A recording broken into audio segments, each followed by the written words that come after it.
오늘 하나님께서 우리에게 주신 말씀은 마태복음 5장 6절에서 8절까지의 말씀입니다. 제가 가진 성경 신약 5면에 있습니다.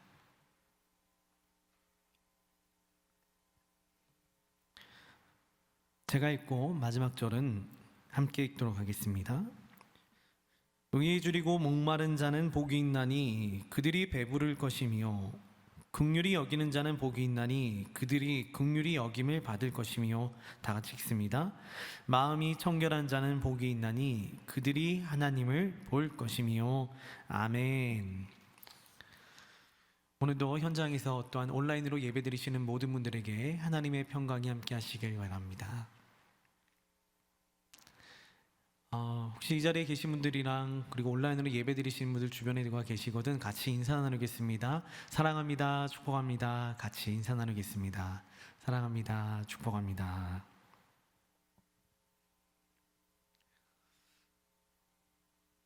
마태복음에서 예수님의 말씀을 보면은 마태복음이 이야기하는 건 아주 명확합니다. 성경 전체가 우리에게 이야기해주고 있는 것 중에 하나가 뭐냐면 성경 말씀은 아주 간단하게 이 이야기를 하고 싶은 겁니다. 우리 삶에 또 다른 주인이 있다는 겁니다. 우리는 우리 삶을 마치 내가 주인인 것처럼 살아갈 때가 너무 많습니다. 교회도 마찬가지입니다. 교회도 목회자도 성도도 그 누구도 주인이 아닙니다. 그렇기 때문에 나에게 맞춰서 교회를 움직이는 것이 아니라 교회라고 하신 하나님께서 허락해 주신 곳을 맞춰서 내가 변하는 것이 곧 그리스도인이며, 그리고 진정한 그리스도인은 말씀에 맞춰서 내 삶을 변화시키는 게 진짜 그리스도인입니다. 그래서 예수님께서는 마태복음을 우리에게 주시면서 우리로 하여금 하고자 하시는 말씀은 너희가 꼭 제자가 되어야 되겠다, 너희가 좀 배워야 되겠다 하시며 우리에게 강력한 말씀들을 마태복음을 통해 전해주고 있는 겁니다. 그리고 더 중요한 얘기입니다. 마태복음은 의를 굉장하게 중요하게 여깁니다. 의를 행하라. 그런데 그 의라고 하는 것이 우리가 생각할 때는 이렇게 생각합니다. 내가 불의에 속하지 않았기 때문에 그럼 의가 아니냐라고 하는 아주 간단한 생각을 하게 되지만 성경 말씀은 단 한 번도 그렇게 이야기한 적이 없습니다. 우리가 단순하게 악한 곳에 있지 않았기 때문에 선한 것이라고 얘기한 적이 단 한 번도 없습니다. 성경 말씀에서 예수님이 특히 가르쳐주는 팔복은 전부 다 우리로 하여금 칭의, 또한 우리로 하여금 그 호칭을 받으라는 겁니다. 마음이 청결한 자, 마음이 가난한 자, 심령이 가난한 자, 이거는 우리로 하여금 실천을 하되, 실천을 한 후에 예수님 하나님으로 하여금 너는 마음이 가난한 자구나 라고 하는 그 호칭을 받으라는 겁니다.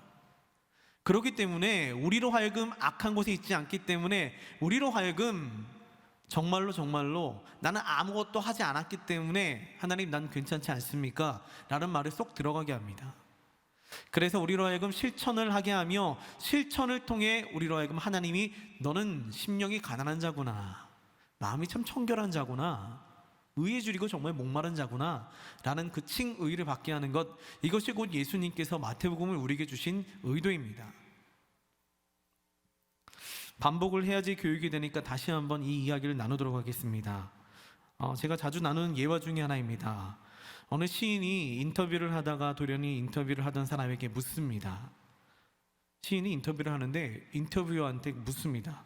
혹시 시인과 작가의 차이를 좀 아십니까?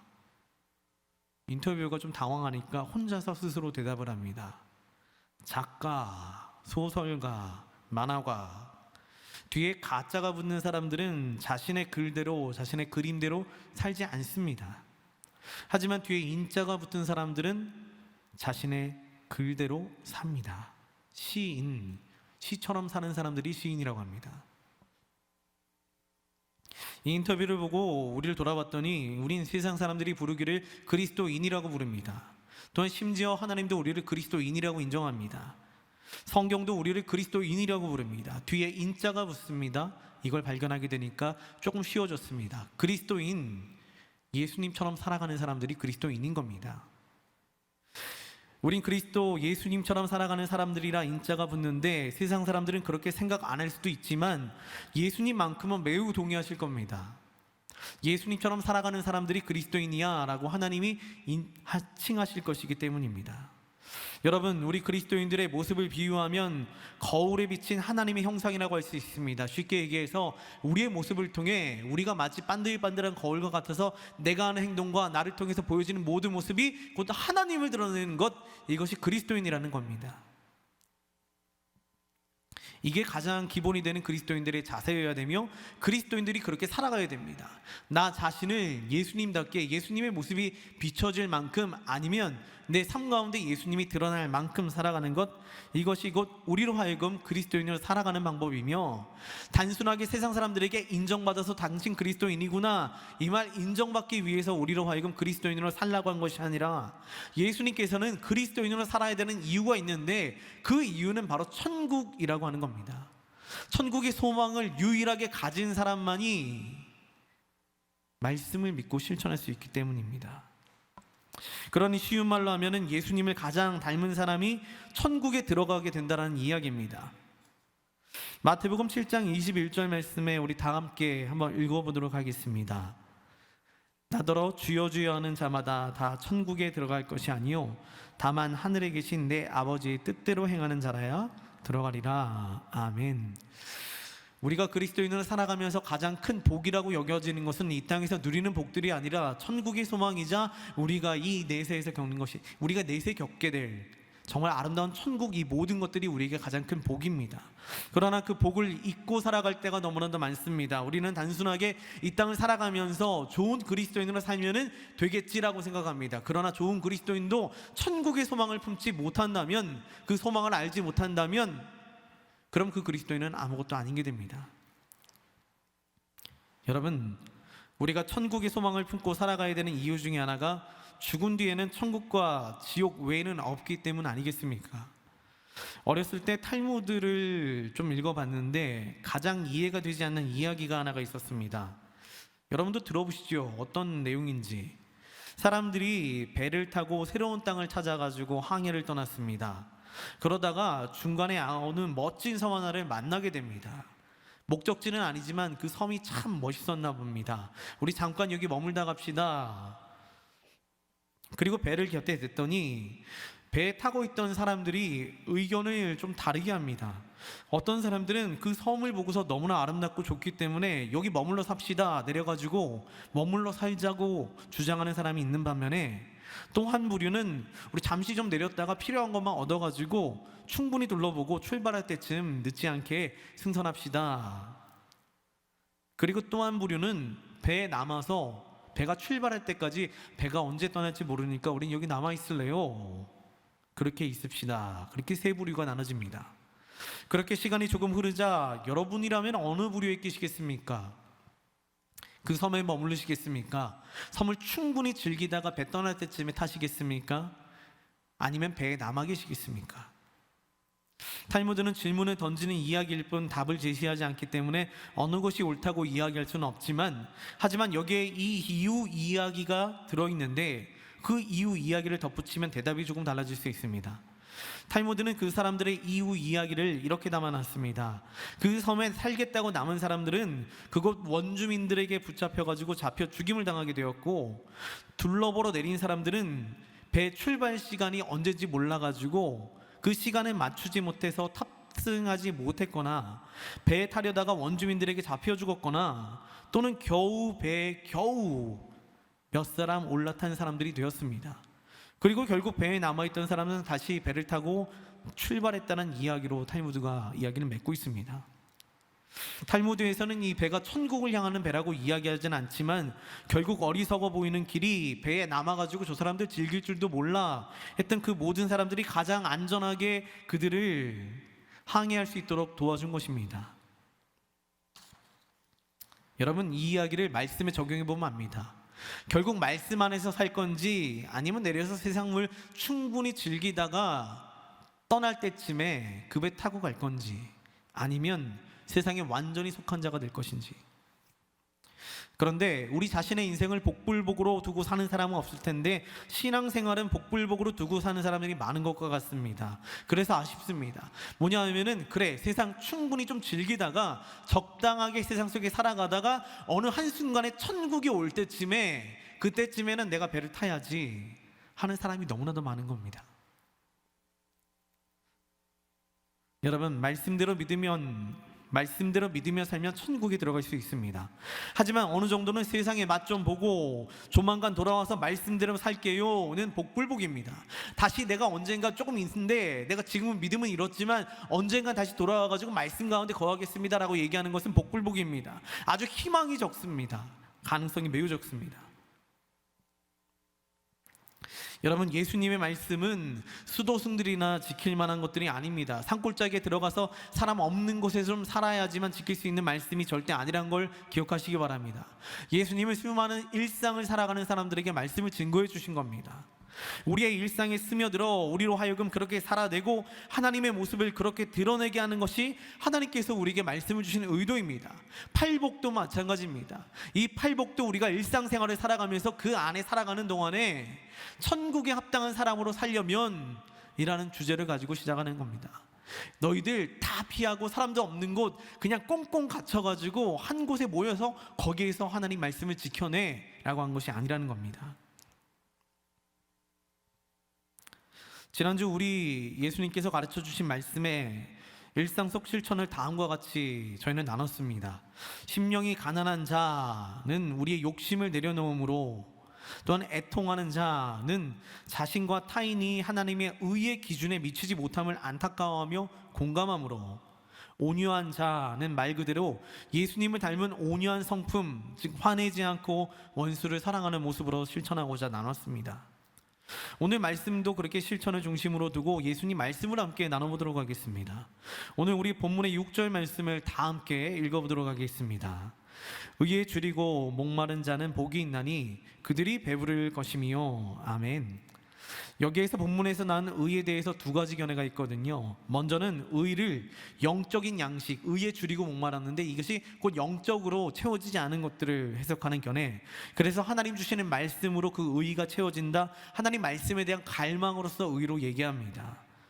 이제 어느 정도는 이해가 된다고 봅니다. 하지만 저희는 조금 실제적으로 들어가 보기 위해서 영적인 양식보다는 예수님께서 우리의 눈을 보시면서, 지금 여러분을 바라보시면서 눈을 똑바로 쳐다보시며 의에 줄이고 목마른 자가 복이 있을 거야 라고 말씀하신다면, 그럼 우리는 그 의를 어떠한 의미로 받아들여야 되는지 나눠보려고 합니다. 요즘 시대에 혹 말씀을 하셨다면 하나님께서 의라 말씀하심은 곧 우리로 하여금 선한 일을 실천하라는 의입니다. 물론 여기에는 사회적인 책임을 감당하라는 의도 포함이 되어 있습니다. 단순하게 착한 일하고 좋은 일하는 것이 의가 아니라 사회적인 책임까지도 다 감당함으로 하나님 나라를 이 땅 가운데 이루게 하는 것, 이것이 곧 의입니다. 너 이 말을 잘못 이해해서 사회적으로 투쟁하라 라고 하기에는, 그런 얘기를 듣기는 어렵습니다. 그런 얘기는 아닙니다. 하나님의 말씀의 범위 안에서 이루어지는 삶을 이야기하는 것이 의입니다. 이러한 삶을 의롭다고 할 수 있는 겁니다. 예전 신대원 교수님 중에 한 분이 수업 시간에 이와 같이 가르쳐 주셨습니다. 그분이 이야기하시기를, 그리스도인은 물과 영양분이 넉넉한 시냇가에서 피어진 꽃이 되는 것이 아닙니다. 오히려 사막 한가운데서 꽃을 피우는 자들이 그리스도인입니다. 이렇게 얘기했습니다. 예수님께서는 제자들로 하여금 항상 자신의 근처에만 두려고 하지 않으셨습니다. 항상 자신의 근처에 제자들을 두면서 당신들은 내가 보호할 거야, 내가 말씀 전해줄 거야, 이거 양식 먹고 잘 자라야 돼 라고 하지 않으시고, 말씀 대충 전해주시고 나서, 가르쳐 주시고 나서 나가가지고 실천하라 이렇게 말씀하셨습니다. 때로는 예수님께서는 그들을 보시면서 안타까우신지 이리 때 가운데를 보내는 양과 같다 그렇게 염려하시면서도 결국은 세상으로 이들을 보내셨습니다. 여러분, 우리의 삶은 교회 생활만 있는 것이 아니라는 이야기입니다. 우리의 삶은 신앙 생활만 있는 것이 아니라는 이야기입니다. 오히려 우리는 세상 속에서 신앙을 피우는 삶을 살아내야 됩니다. 그러기 위해선 하나님의 의 안에 거해야 되는데, 그 의가 곧 하나님께서 인정해 주시는 것들을 해내는 겁니다. 곧 말씀 안에 거하는 자가 의로운 자가 됨을 아셔야 됩니다. 말씀 안에 거하는 자가 의롭다고 하나님은 칭찬해 주실 겁니다. 예수님께서 우리로 하여금 눈을 바라보시며 의에 줄이고 목마른 자를 이야기하신다면, 세상 속에서도 하나님의 의, 말씀 안에 살려고 발버둥 치며 살아가는 것을, 그런 사람이 되기를 바라시는 것이 곧 하나님의 의에 줄이고 목마른 자, 이것이 곧 예수님 우리에게 말씀하신 의의 의도일 것입니다. 의에 줄이고 목마른 자가 또 배부름을 얻게 된다고 이야기합니다. 그럼 배부름은 무엇일까요? 이는 우리가 생각하는 배부름과는 조금 다릅니다. 우린 육신의 배부름이 완전히 해결될 수 없음을 잘 알고 있습니다. 지금 배부른다 해도 조금 있으면 배고파집니다. 육신의 배부름은 영원히 해결되지 않는 숙제와 같습니다. 하지만 예수님 말씀하신 배부름은 잠깐의 만족이 아니라 영원한 배부름을 이야기합니다. 의에 줄이고 목마른 자는 배부름, 그 배부름은 단순하게 배가 부르는 것이 아니라 영원한 주 안에서의 배부름을 이야기하는데, 이는 요한복음에서 예수님 사마리아 여인을 만나가지고 말씀하시면서 영원히 목마르지 않는 생수에 대해서 이야기해 줍니다. 그리고 그를 돌아보면 이해하기 쉬울 겁니다. 예수님 우리에게 의도하는 바, 하나님 우리에게 의도하는 바, 배부름은 영원한 배부름, 말씀 안에 거하며 사는 것이 곧 하나님께서 주시는 영원한 배부름을 얻게 된다. 그리고 그 배부름은 천국에 대해서 말씀하고 계신 마태복음이니 천국에서 얻어지는 영원한 배부름을 이야기하고 계신 겁니다. 그러니 예수님께서는 그리스도인들은 우리로 하여금 천국의 소망을 바라보면서 말씀 안에 거하려고 발버둥치라고 말씀하고 계십니다. 그러니 말씀을 듣고 좀 실천해야 합니다. 그러기 위해서 다시 성경을 들고 말씀을 열심히 읽으시기 바랍니다. 이 땅에서의 배부름을 위해, 욕심을 위해 살아가는 것이 아니라 하늘에 얻을 상급을 바라보며 살아가게 하는 것, 그게 곧 하나님께서 의도하시는 바, 오늘 예수님을 통해 우리에게 증거해 주시는 의에 줄이고 목마른 자가 되라는 말씀입니다. 그리고 그 다음 7절 말씀을 다 함께 읽어보도록 하겠습니다.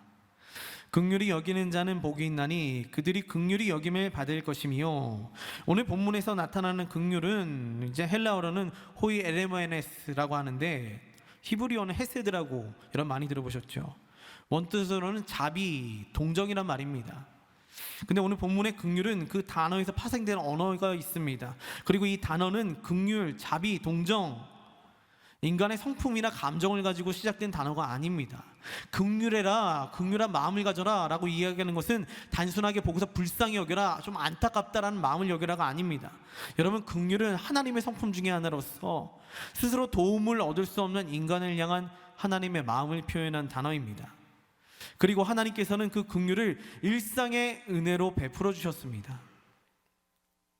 예를 들어 가지고 아담과 하와가 에덴 동산에서 쫓겨났을 때에 그래도 베푸신 긍휼이, 은혜가 곧 가죽옷이었습니다. 벌거벗은 채로 살던 에덴 동산에서 죄를 짓고 쫓겨나는데 하나님께서 너희 잘못했으니까 그대로 쫓겨나 그러지 않으시고 세상은 추울 거야, 힘들 거야, 그래서 가죽옷을 입혀주셔서 내보내셨습니다. 여러분, 죄에 대한 대가를 치른 동물과 그 동물의 가죽을 통해 얻은 은혜, 이것을 우리가 대속이라고 배웠었고, 이게 하나님께서 우리들에게 베풀어 주시는 긍휼의 방법이었습니다. 누군가 대가를 치르는 것. 신약에 와서는 말할 것도 없습니다. 바로 예수님께서 오심이 곧 하나님의 긍휼로부터 시작된 것이라고 할 수 있습니다. 그러니 하나님께서 보여주신 긍휼은 공의에 대한 판단입니다. 한 존재가 스스로 도움을 얻을 수 없게 되었음을 보고 사랑을 바탕으로 한 안타까운 긍휼, 곧 그 은혜를 베풀어 주심이 긍휼이라고 할 수 있습니다. 쉽게 얘기해서 저 사람이 혼자 해결할 능력이 없습니다. 분명히 저 사람의 죄로 인해서 어려움을 당하게 되었는데 해결할 능력이 없을 때 갖게 되는 마음, 근데 그 마음이 내가 봤을 때 불쌍히가 아니라 하나님 주신 성품, 하나님 바라봤을 때 어떻게 하셨을까, 어떤 마음일까, 이를 알아채고서 다가가는 것이 곧 하나님 말씀하신 긍휼이라고 이야기하는 겁니다. 조금 어렵게 느껴진다면 우리 현실로 좀 들어와서 우리가 실천할 수 있는 긍휼에 대해서 들어보면 알 수 있습니다. 먼저는 도움이 필요한 이들에게 하나님의 사랑을 바탕으로 지혜롭게 도움을 나눔이 긍휼입니다. 여기에서 하나님의 사랑을 바탕으로 하라, 그렇게 긍휼을 베풀라는 이야기가 매우 중요합니다. 하나님의 사랑이 바탕이 되면 하나님의 의, 곧 말씀을 기준으로 볼 때에 라는 이야기가 포함이 됩니다. 말씀이 늘 기준이 되어야 됩니다. 예를 들어 가지고 스스로의 게으름으로 가난에 처하게 된 사람에 대해서는 말씀으로 늘 경고했거든요. 게을러 가지고 가난에 처하게 된 사람, 불쌍한 사람이지요. 그런데 그 사람에 대해서 말씀은 늘 경고했습니다. 게으름을 주의하라고. 게으르면 빈궁이, 궁핍이 도적과 같이 당신에게 찾아올 거야 라고 성경은 이야기하고 있습니다. 그럼에도 불구하고 그 말씀을 다 제쳐놓은 채 자기가 어렵게 된 부분에 있어서는 순종치 않아서 얻어진 일에 대해서는 지혜롭게 분별함으로 긍휼을 베푸질 마가 아니라 지혜롭게 긍휼을 베풀라는 이야기인데, 일할 수 있음에도 불구하고 일하지 않고 쉽게 얻으려는 자에게 도움을 베풀려기보다는 불쌍하니까 저 사람 일도 안 하는데 배고프니까 그냥 조금이라도 도와줍시다 라고 하는 그런 베푸는 도움보다는, 그때의 긍휼은 일을 하도록 권면하는 것이 진짜 긍휼입니다. 그게 곧 하나님의 사랑, 말씀 안에서 하나님 말씀을 바탕으로 베푸는 긍휼이 된다는 이야기입니다. 우리는 긍휼을 무작위하게 사용할 때가 많습니다. 어려우면은, 눈에 보이기 안타까우면은 그저 베풀다가 끝납니다. 그러나 하나님 바라시는 긍휼은 곧 다른 사람을 보았을 때 말씀 안에 부합되는 일과 말씀 안에서 합당한 이야기가 있거든 그를 전해주는 것도 긍휼의 하나라고 할 수 있습니다. 제 친구 목사 중에 한 명은 늘 주머니에 1,000원짜리 몇 장을 가지고 다녔습니다. 그러다가 길거리에서 구걸하시는 분들을 보면은 무작정 1,000원씩 그냥 집어드리곤 합니다. 길에 앉아서 손만 내밀고 있으면 1,000원씩 드립니다. 어찌 보면 이성적인 판단을 하지 않고 베푸는 지혜 없는 긍휼 같아 보일 때가 많습니다. 아니, 저 사람은 그러지는 않은 것 같은데, 진짜 필요한 것 같지 않은데, 저 사람은 저거 받으면 술 사 먹을 것 같은데. 그런데 그 친구 마음에는 하나님의 사랑이라는 성품이 더 크게 작용을 했습니다.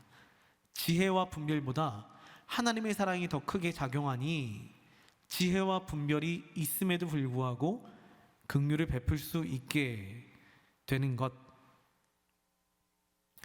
그래서 조건 없이 우선은 돕는다고 이 친구는 이야기합니다. 이게 그 친구의 마음입니다. 여러분, 그러다 보니까 긍휼에는 방금 이야기했던 두 가지가 다 필요합니다. 하나님의 더 큰 사랑이 필요하며 지혜와 분별을 통해서 긍휼을 베풀 수 있는, 그런 실천할 수 있는 지혜가 우리에게도 필요합니다. 그러지 않고서는 긍휼을 베풀라는 말씀이 개인적인 감정과 성품으로만 아유 불쌍해 하고 이루어지는 상황에서 벌어지다 보면은 수많은 사람들이 이를 악용하게 됩니다. 여러분, 말씀의 순종이 아닌 개인의 의로만 남는 경우가 생기게 됩니다. 그럴 경우는 같은 긍휼을 행동으로 베풀었기보다는 누구는 하나님으로부터 긍휼히 여김을 받고 누구는 그렇지 못함이 벌어지게 됩니다. 나도 긍휼을 베풀었고 나도 도와줬는데 하나님 왜 저 사람을 인정하고 왜 나는 인정하지 않습니까? 여기 있습니다. 하나님의 성품과 마음이, 그 말씀이 기준이 되지 않았는지, 기준이 되었는지를 살펴보게 하는 것, 그것이 바로 긍휼의 가장 중요한 잣대입니다. 이게 우리 그리스도인들은 긍휼을 베품에도 지혜를 얻어 분별함으로 실천해야 하겠습니다. 그리고 마지막으로 8절 말씀을 다 함께 읽어보도록 하겠습니다. 마음이 청결한 자는 복이 있나니 그들이 하나님을 볼 것이며. 아멘. 오늘 예수님께서 말씀하신 마음의 청결은 우리의 행위의 기준이 되는 내적인 원인을 비워내라고 하는 이야기입니다. 내가 이렇게 행동할 수밖에 없는 내적인 행동, 내적인 이유를 다 비워내라고 하는 게 마음의 청결입니다. 여러분, 우리 행동이 시작되는 출발점이 무엇이라고 생각합니까? 우리가 왜 이러한 행동을 하면 왜 그러한 일들을 선택하게 되는지 그 출발점이 무엇이라고 생각합니까? 여러분, 기본적으로 우리가 밥을 먹습니다. 그럼 그 출발점은 배고픔이 될 것입니다. 그리고 배고픔은 인간의 본능이 됩니다. 자, 그러면 다른 질문입니다. 여러분이 예수님을 믿습니다. 그 출발점은 어디가 될까요? 저는 오늘 말씀 중 가장 어려운 이야기가 오늘 말씀이라고 생각했습니다. 우리가 예수님을 믿는 이유는 하나님과의 관계 회복의 유일한 길이기 때문에 예수님을 믿는 겁니다. 하나님께서 가르쳐 주시기를 하나님과 인간의 죄로 인해 멀어진 그 관계를 유일하게 회복시킬 수 있는 길이 있는데 그게 바로 예수님이야. 그래서 우리가 예수님을 믿는 겁니다. 그러면 하나님과의 관계가 회복되는 것만 가지고도 만족해하며 예수님을 믿을 수 있어야 하는데 그렇지 못할 때가 너무나 많다는 게 안타까운 사실입니다. 하나님 앞에 인간의 욕심이 가장 잘 드러날 때가 우리가 너무 잘 나갈 때, 혹은 우리가 너무 힘들 때 인간의 욕심이 가장 잘 드러납니다. 예전에 필립 얀시가 쓴 하나님 당신께 실망했습니다 라는 책이 있습니다. 그런데 그 책은 왜 우리가 하나님께 실망하는지에 대한 이야기를, 이는 하나님을 믿지 않기 때문이 아니라 다른 의도를 품은 채 하나님을 믿기 때문입니다 라고 가르쳐주고 있습니다. 여러분, 우리의 관점은 우리의 마음가짐에 따라 범위가 좀 달라지기 시작합니다. 예를 들어 가지고 저희 집에 지금 2달 조금 넘은 아기가 있는데, 여러분이 아이를 보는 눈이랑 제가 이 아이를 보는 눈은 다릅니다. 똑같이 아이를 바라본다고 해도 바라보는 두 눈이 다르다는 이야기입니다. 여러분들이 놀러 와가지고 예를 들어 우리 아이를 본다면 귀여움으로 안아줄 수 있는 범위가 제한적입니다. 귀엽기 때문에 안아주고, 또는 정말 예쁘기 때문에 안아줄 수 있습니다. 한두 번도 기저귀는 갈아줄 수 있습니다. 잠시 동안은 안아줄 수 있지만 연속성을 가지고는 할 수가 없습니다. 그런데 저는 그 아이의 아버지잖아요. 그 아이가 귀엽던 울던 예쁘지 않던 상관없이 안아줘야 되고 기저귀를 갈아줘야 됩니다. 연속적으로. 여기에는 아유 힘들다, 굳이 내가 할 이유가 있나, 이런 마음을 가질 수가 없습니다. 난 아버지니까 해야 해 하는 마음만 있습니다. 이게 청결한 마음의 좋은 예라고 생각했습니다. 우리로 하여금 불순한 의도를 가졌기 때문에 청결하지 않다라고 이야기하는 것이 아니라는 얘기입니다.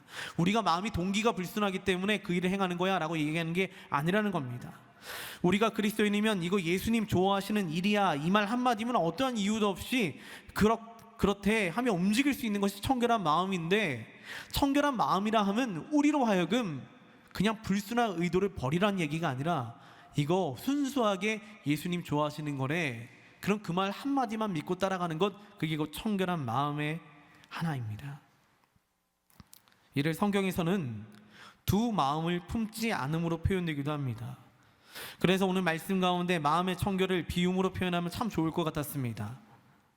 우린 늘 오해하며 살아가는 것 중에 하나가 내 안에 하나님으로 채운다는 생각입니다. 내 안에 하나님으로 채워야지, 말씀으로 채워야지 라고 생각하며 살아가는 것이 가장 큰 오해입니다. 사실 우리 마음과 생각은 광활하신 그 하나님을 담을 수가 없습니다.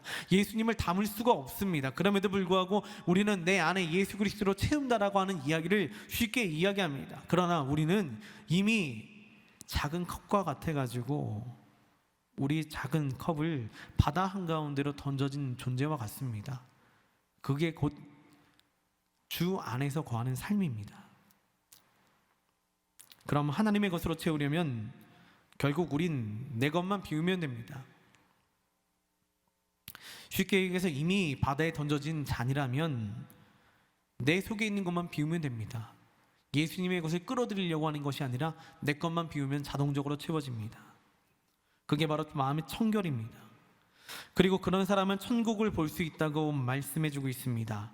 여기에서 하나님을 볼 것이요는 단순히 상상을 통해 보는 것이 아니라 실제적으로 본다는 이야기를 얘기합니다.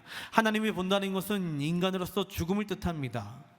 그런데 오늘 본문의 이야기하는 바라봄은 그럼에도 불구하고 하나님을 볼 수 있다는 이야기입니다.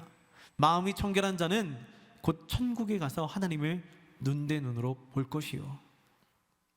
이는 놀라운 영적인 축복이자 인간이 받을 수 있는 최고의 은혜 중에 하나입니다. 우리는 살아가면서 신앙을 통해 하나님을 그려갈 수밖에 없습니다. 하나님 앞에 설 때 그 얼굴을 배우는 것은 성경에서 가장 이야기하는 가장 큰 은혜이자 축복이었습니다. 마치 모세가 십계명을 받을 때 주의 얼굴을 본 것처럼, 베드로가 변화산에서 변모한 주의 얼굴을 뵌 것처럼 하나님을 보면 인간이 누릴 수 있는 최고의 복이었습니다. 오늘 말씀을 정리하도록 하겠습니다. 의에 주리라 하심은 하나님의 뜻을 온전하게 이루고자 하는 강력한 의지를 가지라고 하는 하나님의 말씀이자, 말씀대로 살아가라고 하는, 말씀에 부합한 대로 살아가라고 하는 의를 이야기하고 있습니다. 세상 속에서도 선한 영향력을 갖추게 하시고자 한 하나님의 마음을 담고 있는 것이 의에 줄이고 목마른 자가 되라는 이야기입니다. 이에 착한 그리스도인이 되려고 발버둥 치셔야 됩니다. 그리고 긍휼, 하나님의 마음을 근거로 한 베품의 삶입니다. 지혜를 얻으셔야 됩니다. 무작정이 아니라 하나님 말씀에 부합한 긍휼을 베푸는 것, 물론 분별의 지혜를 통해 상대방에게 베풀어야 할 것들을 잘 구별하며 베풀라는 주님의 말씀입니다. 그리고 마지막으로 청결, 내 것을 비움으로 넘쳐흐르는 하나님의 것으로 채워지는 삶을 사시길 바랍니다. 이 모든 것들 위해 하나님의 은혜가 함께함으로 천국에 이르는 지혜와 능력이 함께하시길 주님의 이름으로 축원드립니다.